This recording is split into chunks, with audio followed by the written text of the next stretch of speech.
አዙሪቱን በቀላል ምሳሌ ላስረዳ። ቀበሌያችንን ይወክልልናል ብለን አንድ እግር ኳስ ተጫዋች ለቀበሌያችን ስፖርት ቡድን አዋጣ። የሚያስመረጥነው እግር ኳስ ተጫዋች ለቀበሌያችን ቡድን አጥቂ ሆኖ ተጫወተ።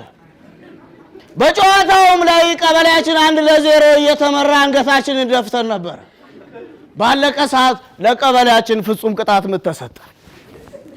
የቀበሌያችን ያስመረጥነው ሰው ቅጣት ምቱን ሊመታ ሄደ። ልክ ዳኛው ፊሽካውን ሲነፋ ኳሱን ወደ ላይ ጠልዘው አሰልጣኙ ተናደው ምን ማድረግ ነው ምን መሆን ነው ሲሉት ሰዓት ገደላ ነው።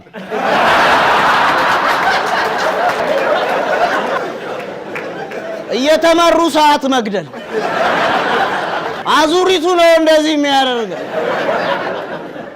ድራችን ዳኛ ሻምበል የምስረታ በዓሉን አላስተላልፍም ብሎ ያሾፈው ጋሽ እውነቱ ቀብር ስነ ስርዓት ላይ መጥቶ የህሊና ጸሎት ያደርጋል።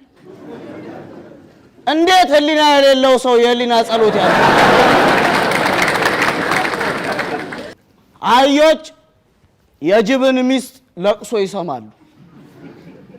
ምን ጠላት ብንሆንም ለክፉ ቀንማ ከጎናቸው መሆን አለብን ብለው ለቅሶ ጋር ይሄዳሉ ሰብሰብ ብለው። አንድ ሙሾ አወራጅም ከለፊት ሆና ሙሾ ማውረዷን ጀመረች። ልክ የጅብ ሚስት ድንኳን ጋር ሲደርሱ ምን ሩቅ ቢሆኑ ይሰማል ድምጦ፣ አስገራሚ ነው ግርማ ሞገሶ፣ እንደምን ሆነሽ ምን ነካቦ አሉ። አህዮች ናቸው። ጅብም አህዮቹን ወደ ድንኳኑ እያስገባ እውነት ተናግረሻል፣ እውነትም ብለሻል፣ ይህ ሁሉ አዘንተኛ ምን ይብላ ብለሻል።